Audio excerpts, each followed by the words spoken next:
എല്ലാവർക്കും നമസ്കാരം. ഇന്ന് ഞാൻ സംസാരിക്കാൻ പോകുന്നത് നമ്മൾ പുതുവർഷത്തിലേക്ക് പോകുമ്പോൾ ചില ആൾക്കാരെ നമുക്ക് കൂടെ കൊണ്ടുപോകണ്ട, ആരൊക്കെയാണ് നമ്മുടെ കൂടെ കൊണ്ടുപോകേണ്ടാത്തത് എന്നതിനെക്കുറിച്ചാണ് ഇന്ന് സംസാരിക്കാൻ പോകുന്നത്. അതിലൊന്നാമത്തെ ആളാണ് പാസ്റ്റിലുള്ള നമ്മളെ തന്നെ.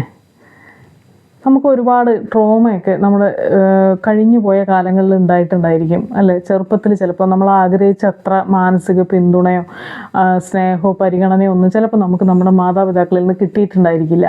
അവരുടേതായ രീതിയിൽ ചിലപ്പോൾ ബിസി ആയിരിക്കും. അപ്പോൾ അതിൻ്റെ ഒരു വിഷമം നമ്മുടെ ഉള്ളിൽ എപ്പോഴും ഉണ്ടായിരിക്കും. നമ്മൾ എത്ര വലുതായാലും ആ ഒരു വിഷമം നമ്മുടെ ഉള്ളിൽ കാണും. അതുപോലെ തന്നെ ചില കാര്യങ്ങളിൽ നമുക്ക് ഒരുപാട് കുറ്റബോധം ഉണ്ടായിരിക്കും. അച്ഛൻ്റെ അമ്മയുടെ എക്സ്പെക്റ്റേഷൻ അനുസരിച്ച് ഉയരാൻ നമുക്ക് കഴിഞ്ഞില്ല, നമ്മുടെ എക്സ്പെക്റ്റേഷൻ അനുസരിച്ചുള്ള മാർക്ക് നമുക്ക് കിട്ടിയില്ല, നമ്മൾ ഇഷ്ടപ്പെടുന്ന ഒരു ജോലി നമുക്ക് കിട്ടിയില്ല, അല്ലെങ്കിൽ നമ്മൾ ആഗ്രഹിക്കുന്ന ഒരു പാർട്ട്ണറെ നമുക്ക് കിട്ടിയില്ല, അല്ലെങ്കിൽ നമുക്ക് പാർട്ട്ണറിനെ തൃപ്തിപ്പെടുത്തുന്ന രീതിയിൽ വളരെ മികച്ച ഒരു ആളാവും, ഭാര്യയോ ഭർത്താവോ ആകാൻ നമുക്ക് കഴിഞ്ഞില്ല എന്നൊക്കെയുള്ള കുറ്റബോധം ഉണ്ടായിരിക്കും.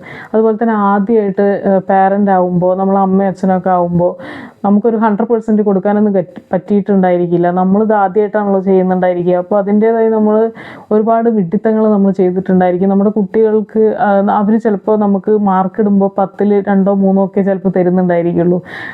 നല്ലൊരു അച്ഛനാണോ അമ്മയാണോ എന്നുള്ളതൊക്കെ അവർ നോക്കുമ്പോൾ ചിലപ്പോൾ നമുക്ക് മാർക്കൊക്കെ വളരെ കമ്മിയായിരിക്കും.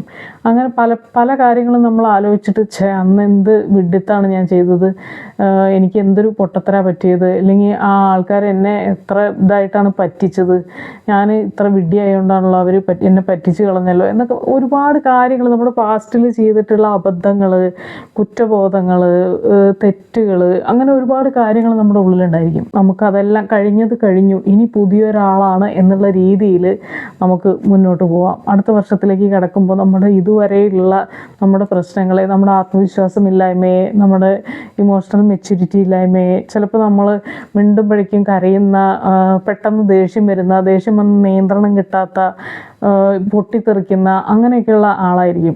ആ ആളേനെ ഒന്നും നമുക്ക് അടുത്ത വർഷത്തിലേക്ക് കൊണ്ടുപോകണ്ട. കുറച്ചുകൂടി ശ്രദ്ധയോടെ, കുറച്ചുകൂടി ക്ഷമയോടെ പ്രതികരിക്കുന്ന, ആലോചിച്ചും കണ്ടും പ്രവർത്തിക്കുന്ന ഒരാളേനെ, ആത്മവിശ്വാസമുള്ള ഒരാളേനെ നമുക്ക് അടുത്ത വർഷത്തേക്ക് കൊണ്ടുപോകാം. അപ്പോൾ നമുക്ക് ഇപ്പോൾ എന്തെല്ലാം പ്രശ്നങ്ങളാണോ നമ്മളെ അലട്ടുന്നത്, എന്തെല്ലാം കുറ്റബോധങ്ങളാണോ അല്ലെങ്കിൽ എന്തെല്ലാം ട്രോമയാണോ നമുക്കുള്ളത്, അതിനെയൊക്കെ നമുക്ക് ഈ വർഷം ഇവിടെ ഉപേക്ഷിക്കാം. പാസ്റ്റ് ഈസ് പാസ്റ്റ് എന്നല്ലേ, ഇതുവരെ ചെയ്ത തെറ്റുകളൊക്കെ നമുക്ക് മറക്കാം. ഇനി അടുത്ത വർഷം നമ്മൾ എന്താണോ അങ്ങനെ ഒരു പുതിയ ആളായിട്ട്, ഇനി നമുക്ക് എന്ത് ചെയ്യാൻ കഴിയും എന്ന് ചിന്തിക്കുന്ന ഒരു പുതിയ ആളായിട്ട് നമുക്ക് അടുത്ത വർഷത്തിലേക്ക് പോകാം. ഇനി രണ്ടാമത്തെ നമ്മൾ ഉപേക്ഷിക്കേണ്ട ആളാണ് ചില സുഹൃത്ത് ബന്ധങ്ങൾ ഉണ്ടായിരിക്കുമല്ലേ. അവർ നമ്മുടെ സുഹൃത്ത് തന്നെ ആണോ എന്ന് നമുക്ക് പലതവണ ഡൗട്ട് തോന്നിയിട്ടുണ്ടായിരിക്കും. പക്ഷെ ഇപ്പോഴും നമ്മൾ ആ സുഹൃത്ത് ബന്ധം നിലനിർത്തുന്നുണ്ടായിരിക്കാം. നമ്മൾ തന്നെ ഒരു ഡൗട്ട്ഫുള്ളായ രീതിയിലായിരിക്കും. ഒരു നല്ല സുഹൃത്ത് എന്ന് പറഞ്ഞാൽ നമ്മുടെ ആബ്സെൻസിൽ നമ്മൾ ആരെങ്കിലുമൊക്കെ എന്തെങ്കിലും പറയുമ്പോൾ നമ്മൾ ഡിഫെൻഡ് ചെയ്ത് നമുക്ക് വേണ്ടി സംസാരിക്കുന്ന ഒരാളായിരിക്കണം അല്ലേ.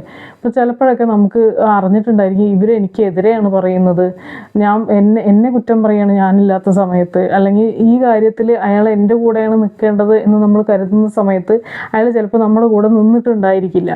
അപ്പോൾ അങ്ങനെ നമ്മളൊരു സുഹൃത്തിൽ നിന്ന് എന്തൊക്കെയാണോ പ്രതീക്ഷിക്കുന്നത് ചില സമയത്ത് നമുക്ക് കിട്ടിയിട്ടുണ്ടായിരിക്കില്ല. പലപ്പോഴും നമ്മുടെ ഉള്ളിൽ സംശയം തോന്നിയിട്ടുണ്ടായിരിക്കും, ഇതെൻ്റെ സുഹൃത്ത് തന്നെയാണോ അതോ എന്നെ ചുമ്മാ പറ്റിക്കുകയാണോ എന്നുള്ള ചിന്തകൾ നമ്മുടെ ഉള്ളിൽ വന്നിട്ടുണ്ടായിരിക്കും. അങ്ങനെ നമ്മൾ സംശയത്തോടു കൂടി ആരെങ്കിലും കൂടെ നിർത്തുന്നുണ്ടെങ്കിൽ അയാളെ നമുക്ക് ഈ വർഷം ഇവിടെ ഉപേക്ഷിക്കാം. അടുത്ത വർഷത്തേക്ക് നമുക്ക് കൊണ്ടുപോകണ്ട. നമുക്ക് ട്രസ്റ്റ് ചെയ്യാൻ പറ്റുന്ന ഒരാളായിരിക്കണം നമ്മുടെ സുഹൃത്തായിട്ട് കൂടെയുള്ളത്. സംശയത്തോടു കൂടി നമ്മൾ 2 മനസ്സോടു കൂടി ഒരാളെ നമ്മൾ സുഹൃത്തായി കണക്കാക്കുന്നുണ്ടെങ്കിൽ ആ ബന്ധം നമുക്ക് മുന്നോട്ട് കൊണ്ടുപോകണമെന്ന് നിർബന്ധമില്ല. നമുക്ക് പതുക്കെ ഡിസ്റ്റൻസ് ഇടാം അവരുമായിട്ട്. പിന്നെ മൂന്നാമത്തെ നമ്മൾ കൊണ്ടുപോകേണ്ടാത്ത ഒരു കാര്യമാണ്, നിങ്ങൾ ഇപ്പോഴുള്ള ജോലിയിൽ സംതൃപ്തരാണോ എന്ന് ഒന്ന് ചിന്തിക്കുക. ചിലപ്പോൾ നമുക്ക് ഈ ജോലി ഉപേക്ഷിക്കണം എന്നുണ്ടായിരിക്കും, പുതിയ എന്തെങ്കിലുമൊക്കെ ട്രൈ ചെയ്യണം എന്നുണ്ടായിരിക്കും. പക്ഷേ ഇപ്പോൾ കിട്ടുന്ന ഈ ക്യാഷ് ഇല്ലാതായാൽ എങ്ങനെ നമ്മൾ കാര്യങ്ങൾ നടത്തും എന്നൊക്കെയുള്ള ചിന്തയിലായിരിക്കും. അങ്ങനെ ഒരു വളരെ വേണോ വേണ്ടേ എന്നൊക്കെ വിചാരിച്ച് വളരെ വിഷമത്തോടെയാണ് നിങ്ങൾ ദിവസം ജോലിക്ക് പോകുന്നതെങ്കിൽ നിങ്ങൾക്കൊന്ന് മാറ്റി ചിന്തിക്കാവുന്നതാണ്. ഒരു റിസ്ക് എടുക്കാവുന്നതാണ് ലൈഫിൽ. വേറെ ഏതെങ്കിലുമൊക്കെ ജോലിക്ക് അപ്ലൈ ചെയ്യാവുന്നതാണ്. നിങ്ങൾ ചിലപ്പോൾ ഇതിനൊക്കെ ശമ്പളം കുറവായിരിക്കും, പക്ഷെ നിങ്ങൾ മനസ്സിൽ തൃപ്തരാണെങ്കിൽ, നിങ്ങൾക്ക് കുറച്ചുകൂടി ടൈം കിട്ടുന്നുണ്ടെങ്കിൽ, കുറച്ചുകൂടി സാറ്റിസ്ഫാക്ഷൻ കിട്ടുന്നുണ്ടെങ്കിൽ തീർച്ചയായും ഈ ജോലി മാറി ചിന്തിക്കുന്നതിനെയൊക്കെ മടിക്കേണ്ടതില്ല എന്നാണ് പറയാനുള്ളത്. ഇനി നമ്മൾ ചിന്തിക്കേണ്ടത് നമ്മുടെ റിലേഷൻഷിപ്പിനെ കുറിച്ചാണ്. നിങ്ങൾ ഹാപ്പിയാണോ നിങ്ങളുടെ റിലേഷൻഷിപ്പിൽ എന്ന് ഒന്ന് അനലൈസ് ചെയ്യാവുന്നതാണ്. അപ്പോൾ ഒരുപാട് കാലമായിട്ട് ചിലപ്പോൾ നിങ്ങൾ വളരെ വിഷമത്തോടു കൂടിയായിരിക്കും ഈ ബന്ധം മുന്നോട്ട് കൊണ്ടുപോകുന്നുണ്ടായിരിക്കുക. ചിലപ്പോൾ കുട്ടികളെ ആലോചിച്ചിട്ടായിരിക്കാം, ഇല്ലെങ്കിൽ വീട്ടിൽ നിന്ന് സപ്പോർട്ട് കിട്ടില്ല എന്ന് കരുതിയിട്ടായിരിക്കാം, അല്ലെങ്കിൽ ഇനിയിപ്പോൾ എന്തായാലും ഇത്രയും കാലം സഹിച്ചില്ലേ, ഇനിയിപ്പോൾ അങ്ങോട്ടും സഹിക്കാം എന്ന് കരുതിയിട്ടായിരിക്കാം. നമ്മൾ ചിന്തിക്കേണ്ടത് നമുക്ക് ആകെ ഒരു ലൈഫേ ഉള്ളൂ. ഇപ്പം നിങ്ങൾ ഒട്ടും സംതൃപ്തരല്ലെങ്കിൽ, നിങ്ങളുടെ പങ്കാളി കൂടെയുള്ളപ്പോൾ നിങ്ങൾക്ക് സന്തോഷവും സമാധാനവും സെക്യൂറായിട്ടൊക്കെ ഫീൽ ചെയ്യുന്നതിന് പകരം നിങ്ങൾക്ക് ആകെ ആങ്സൈറ്റിയും ടെൻഷനും ആകെ മനസ്സിൽ സന്തോഷമല്ലാത്ത കുറേ ഇമോഷൻസാണ് നിങ്ങൾക്ക് ഉണ്ടാകുന്നതെങ്കിൽ തീർച്ചയായും നിങ്ങൾ ആ റിലേഷൻഷിപ്പിനെ ഒന്ന് മാറ്റി ചിന്തിക്കേണ്ടതുണ്ട്. ഒരുപാട് സഹിച്ചും ക്ഷമിച്ചും ഒക്കെ കൊണ്ടുപോകേണ്ട ഒന്നല്ല നമ്മുടെ ജീവിതം. ആ കാലമൊക്കെ കഴിഞ്ഞുപോയി. നിങ്ങൾ ആരെങ്കിലുമൊക്കെ പേടിച്ച് സമൂഹം എന്ത് പറയുമെന്ന് പേടിച്ചിട്ടോ, അല്ലെങ്കിൽ വീട്ടുകാർ സപ്പോർട്ട് ചെയ്യില്ല എന്ന് പേടിച്ചിട്ടോ, അല്ലെങ്കിൽ കുട്ടികൾ എന്ത് ചെയ്യുമെന്ന് പേടിച്ചിട്ടോ അങ്ങനെയൊന്നും കരുതിയിട്ട് നിങ്ങൾ സഹിച്ചും ക്ഷമിച്ചും കുറേ കാലമായിട്ട് അങ്ങനെ ബുദ്ധിമുട്ടി കഷ്ടപ്പെട്ട് ജീവിച്ചു പോവുകയാണെങ്കിൽ തീർച്ചയായും നിങ്ങൾക്ക് അതിൽ നിന്ന് എസ്കേപ്പ് ആവുന്നതിനെ പറ്റി, ആ റിലേഷൻഷിപ്പ് കട്ട് ചെയ്യുന്നതിനെ പറ്റി ആലോചിക്കാവുന്നതാണ്. നമുക്ക് സന്തോഷം തരാത്ത, നമുക്ക് ഒന്നിച്ചിരുന്ന് മനസ്സ് തുറന്ന് ചിരിക്കാൻ കഴിയാത്ത, നമുക്ക് സുരക്ഷിതത്വം ഫീൽ ചെയ്യിപ്പിക്കാത്ത ഒരാളുടെ കൂടെയാണ് നമ്മൾ ജീവിച്ചു പോകുന്നതെങ്കിൽ തീർച്ചയായും നമുക്ക് ഒന്നുകൂടി ചിന്തിക്കാവുന്നതാണ്. ഈ ബന്ധം നമ്മൾ അടുത്ത വർഷത്തേക്ക് കൊണ്ടുപോകണോ, ഇനി മുന്നോട്ട് പോകണോ എന്നുള്ളതിനെ പറ്റിയൊക്കെ നമുക്ക് ചിന്തിക്കാവുന്നതാണ്.